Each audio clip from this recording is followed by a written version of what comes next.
Okay, this is 6.2. Radian measure and angles on the Cartesian plane. This is a much more involved lecture, okay? The first lecture, if it was a little quick, take my word for it, it's because it was easy. Once you get through the homework in 6.1, you'll be up to speed rather quickly. This one is a little bit more difficult. You need to pay attention.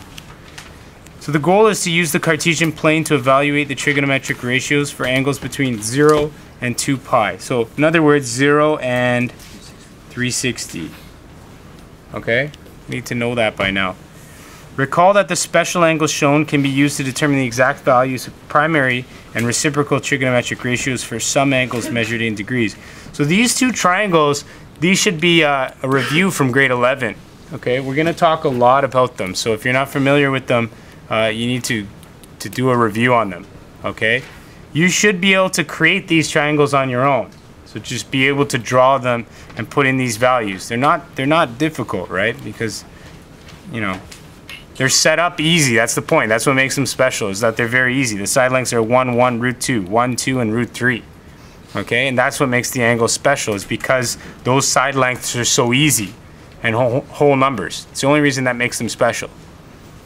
Okay? How can these special triangles be used to determine the exact values of the trigonometric ratios for angles expressed in radians? So basically, this whole lesson is taking these triangles, which we already know, and substituting radian values instead of degrees in for the angles. That's it. Okay? If you don't know these triangles already, though, it's going to be really confusing for you. Okay? So you need to go back and review these triangles on your own and figure out how to create them. Okay? You should be able to, you know, draw a 60-degree triangle and draw in the values.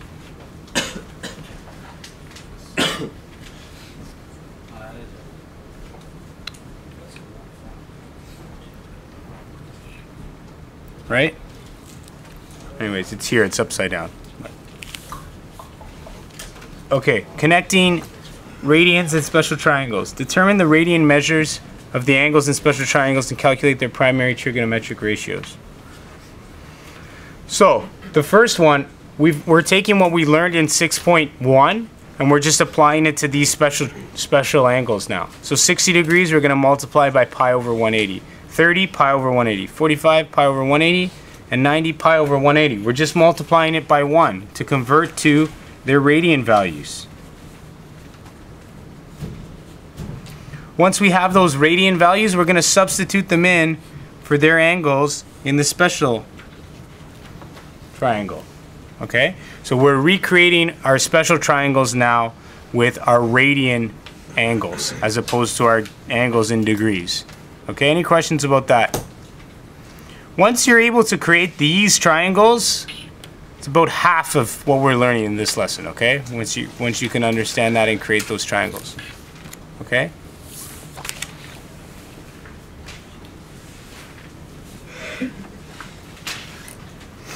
All right. So next it says draw each special angle on the Cartesian plane in standard position. Standard position means going up from the positive x-axis. Okay? So it means in the first quadrant, the angle is moving up from the positive x-axis. Okay? So see that? Going up, going up, going up. So those are the three special angles, 45, 60, and 30. Okay? Remember, 60 and 30, they're kind of reversed. When you see divided by 3, it's dividing 180 by a smaller number, so the degree is larger, right? That's 60. Dividing 180 by 6 is 30, so that's 30. All right, so that's a good way to remember it. The 30 degrees is theta over 6, 60 degrees is theta over 3, so they're opposites. And then 45 is easy because it's theta over 4. So it works out. Okay, so we've drawn each angle in standard position, and then we've just filled in the special triangle accordingly. Okay, so what's opposite 45 degrees? It's 1. What's adjacent? 1. The hypotenuse is root 2. What's opposite 60 is root 3. Adjacent is 1. Hypotenuse is 2. The next thing you'll notice is that rather than saying adjacent and opposite, because we're drawing on a Cartesian plane, we actually call the opposite value y. Okay, and the reason for that is it's always going to be y if you draw the angle in standard position. Remember, standard in position is from the positive x-axis, so your opposite side is going to be y. It's going to be the y value. right? This y value 1 here is just this unit y1 here. Okay? This y value here, root 3, is again this coordinate up here, root 3. It's the y point. Okay? The x value here is going to be this x value here on the x-axis. Okay? Same thing here, here. This is going to be root 3 down here is again on the x-axis, root 3 up to there, or 1.73. Any questions about that? So you need to get familiar with what this means, right? Sine theta. Okay, so whereas before we used to think of sine theta as opposite over hypotenuse, this needs to make sense to you now. Okay? It's the y value over the radius. It's still opposite over hypotenuse, except we've kind of changed the way we're labeling those variables. Any questions about that? Because that can be confusing if you're not understanding that on the Cartesian plane. Okay, so if I said tan theta, what would this value be? Who could tell me? Ding?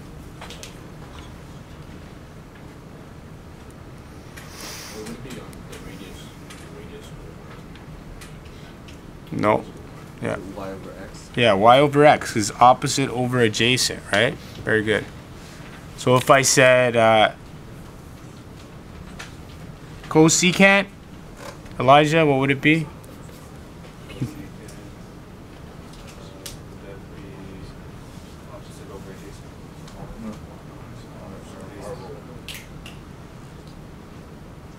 Not opposite over adjacent, no. Marco? R over, yeah. Okay, because it's the opposite, or it's the reciprocal of sine, right?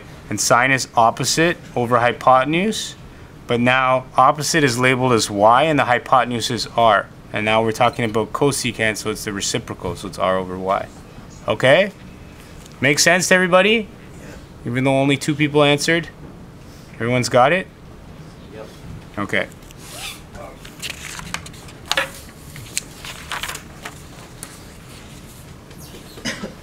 All right. Selecting a strategy to determine the exact value of a trigonometric ratio. So determine the exact value of each trigonometric ratio, sine pi over 2. So pi over 2, again, remember we're dealing in radians here.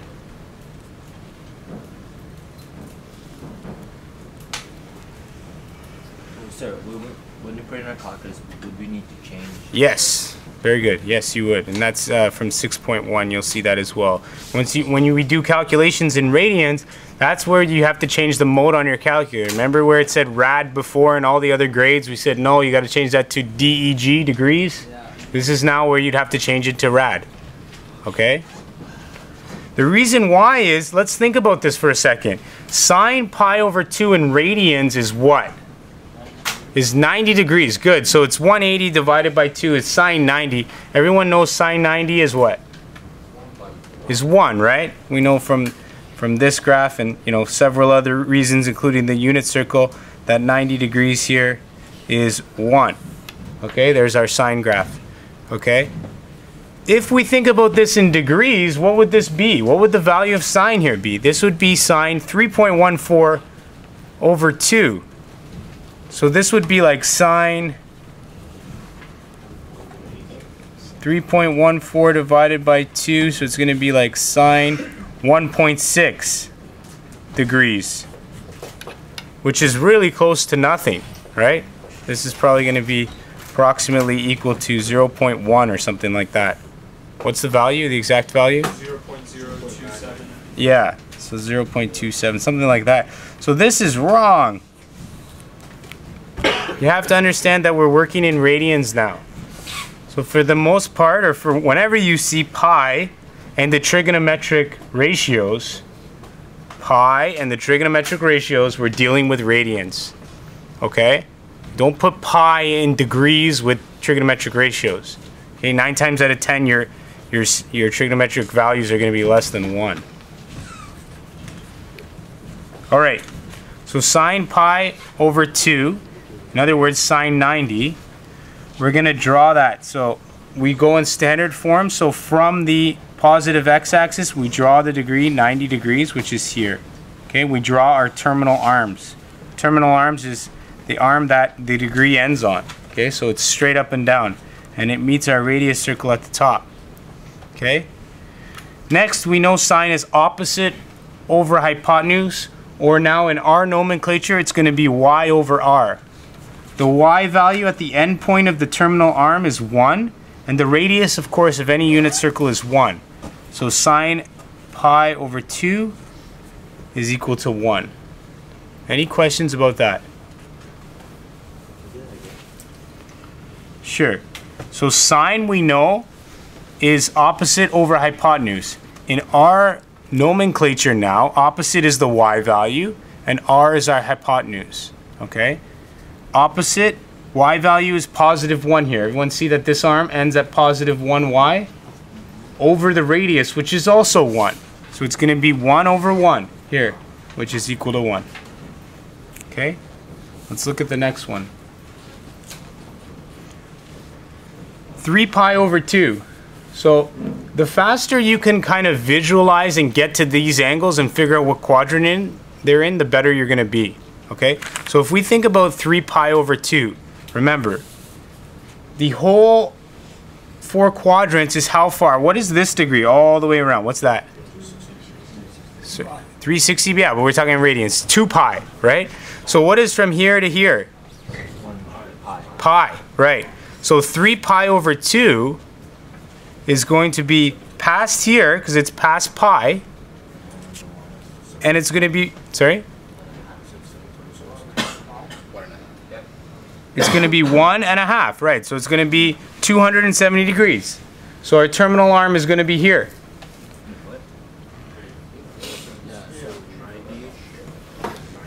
We go pi plus a half pi, which is here. So 270, right? Right here. Okay? You got to do these problems and do this homework so that this visualization of getting 3 pi over 2 becomes 270 right away. That's going to help you guys a lot. Okay? So 1 quadrant would be 1 pi. Is going to be half a pi. Yeah. Yeah, half a pi, pi, 3 over 2 pi, 2 pi. Okay? So here's our terminal arm. Now here, the next very important thing. Whenever you look at the measure of an angle that's not in the first quadrant, you need to look at the related angle. Okay, do you guys remember this? Is this from grade 11 at all? You guys remember this related angle? Yeah. Okay? Heard of it. No? Okay. You did it in grade 11, whether you remember it or not. It's called the related angle. The related angle always relates back to the x-axis. Okay? It's very important to remember that. So when we look at this as our terminal arm down here, okay, the angle that we're interested in is actually this angle here. Okay? From this x-axis to here. Okay? That's the angle we're going to look at. Okay? Next, we want cotangent. So we're talking about the adjacent side over the opposite side. Okay, you have to know that. That's review, right? Cotangent is adjacent over opposite, which in our case is actually x over y. Opposite always being y, adjacent always being x.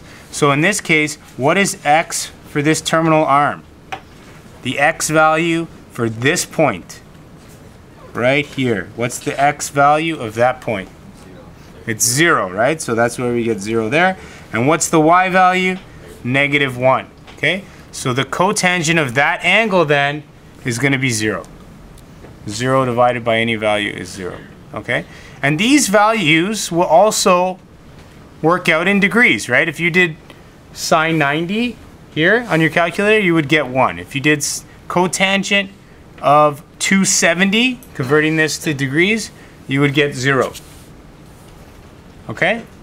Any questions? Sir, why do you focus on the point 0, -1, and not 0, not -1, 0? Sorry, what was the question? Why did it focus on it? Yeah, why is it on 0 and -1 and not -1 and 0? Because it's x over y, because it's cotangent. It's just the question chose that value. Oh. That's why. So it's the x value over y. So the relationship between the principal angle, its related acute angle, and the trigonometric ratios for angles in standard position are the same when the angles are measured in radians and degrees.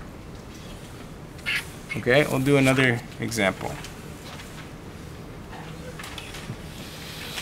5-4. So this is, remember 4 would be 1 pi, 1 full pi, or 180.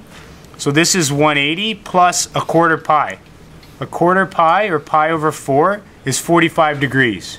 So we go 1 full pi plus 45 degrees. That's how we get 5 pi over 4. Okay? Another way you could have done this, and I don't want you guys to do it this way, I want you to start thinking in radians, because it's going to be a lot quicker. But another way is you could have taken this value, substituted in 180 for pi, calculated the value in degrees, and then figured out that this was 135 degrees. And then you would have known where to draw that line, right? Okay, so there's our line. We want to determine the exact value now. We create our special triangle. So we draw our triangle down here. We put a line there. We have pi over 4, or 45 degrees here. We know what the other sides of that triangle are. 1 and 1. Sorry, -1 and -1 from our unit circle. Also from special triangles, we know that the radius in that case would be √2. Okay, so do you see how we changed the axis values? Whereas typically we were having the radius as 1. Here we changed the axis x value and y value to be 1 because we had the special triangle of pi over 4. Right? 1, 1, √2. And we made the radius √2. You guys see that? So that's different, right? Than back over here, where we had, sorry, we also had the unit values 1 and 1. Oh, never mind, it was the same. It was a unit circle. So in this case, the radius is, we didn't use the radiuses. That was why. Sorry, it was the same case. Same x and y values were 1 and 1. -1, -1. So the radius is √2. We just didn't use the radius in either of the previous examples. So here we have then the x value over the radius value. Why? Because cosine is adjacent over hypotenuse, or x over r. The x value is -1. The r value is √2. So we have -1 over √2. Any questions here? Next one is 11 pi over 6. Find out where that is. 12 pi over 6 would be 2 pi, right? 12 pi over 6 would be 2 pi, so that would be all the way around. So really, this is just 2 pi minus 1/6. So this here would be pi over 6, or 30 degrees. If you want to think about it that way. Wait, so how is 12 pi 30 degrees? Because 12 pi over 6, these cross out and you get 2 pi, right? Which is 360. Okay? So really this is, 12 pi over 6 minus pi over 6 is 11 pi over 6. So really that pi over 6 is that angle. Okay?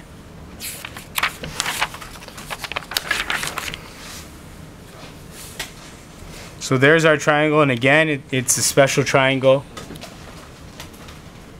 This time now, our x value, we make √3. So we are changing the coordinate values. We make the x value √2, 3. We make the y value 1. Where did these values come from? Who can tell me? Right? Yeah, special triangles, exactly. So we set up the triangle for special triangles. Why? Because we know these values. That's exactly why we do it. We're choosing this value of x to be √3. We're choosing this value of y to be -1, and we're making, therefore, the radius 2. We set that up because it's similar to special triangles, because we know the whole numbers, and we can solve for the cosecant being -2. In other words, the hypotenuse over the opposite. So hypotenuse here is 2, which is the radius, and then the opposite is -1, which is the y value. So it's this endpoint on the terminal arm.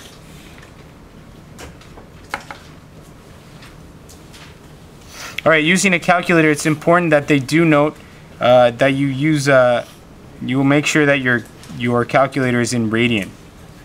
Okay? So here they're just plugging it into a calculator and they're getting the same results.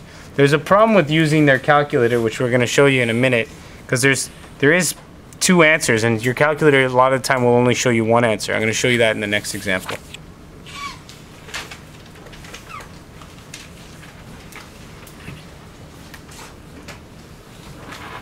Okay. Solving a trigonometric equation that involves radians. So if tan theta is equal to -7/24, where theta is between 0 and 2 pi, evaluate theta to the nearest hundredth. So the reason there's 2 answers in this, if you put this in your calculator, they'll give you 1, but there's 2 answers to this because, well, if you think about it, there's an infinite amount of answers because of the trigonometric functions, right, the way they work, but there's a range given here, right? So this negative sign can either be applied to the 7 on top, or it can be applied to the 24 on the denominator. So we need to consider both situations. Okay? So let's consider the first one where we say y is -7. So we're putting the -7 on top over 24. So we go to that point on the Cartesian plane. So it's all the way out here, 24, and down 7. So here's the point. Right? There's your point, 24, -7.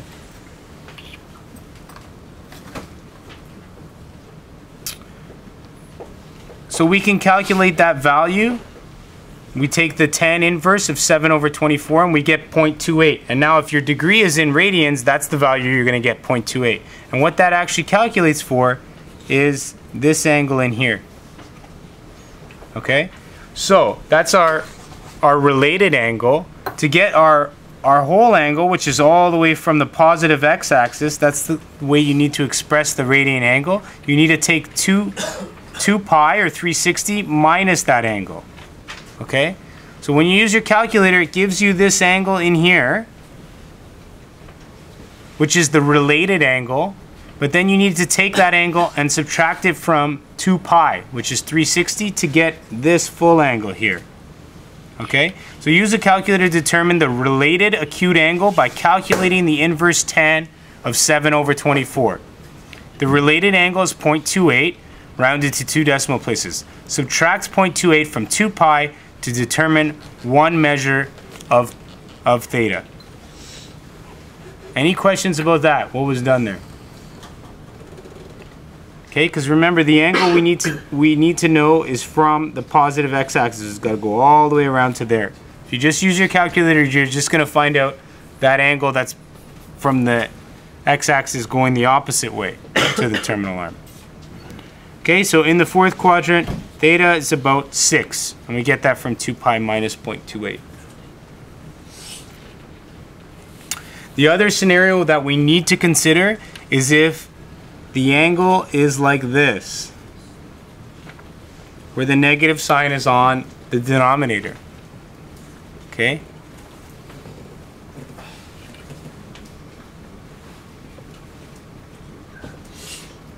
So we have -24 over here, and then positive 7y.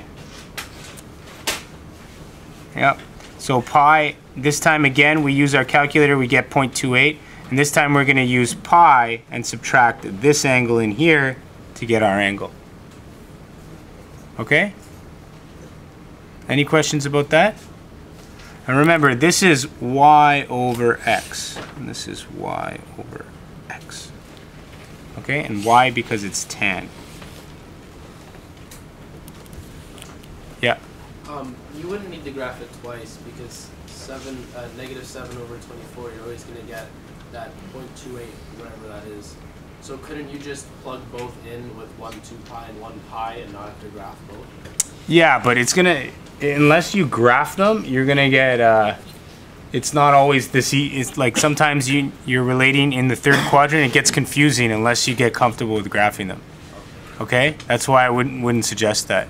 It's not always going to be a simple 2 pi and pi.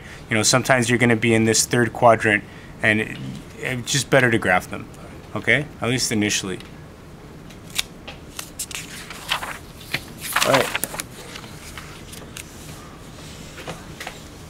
Okay, last page here. In summary, the angles in special triangles can be expressed in radians as well as in degrees. The radian measures can be used to determine the exact values of the trigonometric ratios for multiples of these angles between 0 and 2 pi. The strategies that are used to determine the values of the trigonometric ratios when an angle is expressed in degrees on a Cartesian plane can also be used when the angle is expressed in radians. So there's our special triangles in radians. Remember, there's only 2 of them because the 30 and the 60 are in the same triangle. Okay, so you don't even have to memorize 3. And finally, here's your special triangles in Cartesian plane. The exact same thing. They're just showing you with a unit circle of 1 now. Okay? The trigonometric ratios for any principal angle, theta, and standard position can be determined by finding the related acute angle B using the coordinates of any point that lies on the terminal arm of the angle. Okay, so that's what this is saying, that you need to go back to the x-axis. Remember, it's always measured to the x-axis, the related angle. And finally, the cast rule tells us the signs of each angle in each quadrant. So in the first quadrant, they're all positive. Second quadrant, only sine is positive. Third quadrant, tan is positive. And the last quadrant, fourth here, cosine is positive. This makes sense, right? Because as you move forward in this direction, the x value is positive, so cos is positive. In these 2 quadrants, the sine value is positive because y is positive. Remember, hypotenuse always being positive. And tangent, sine is negative and cos is negative, so they cancel out. So this makes this quadrant positive. Any questions?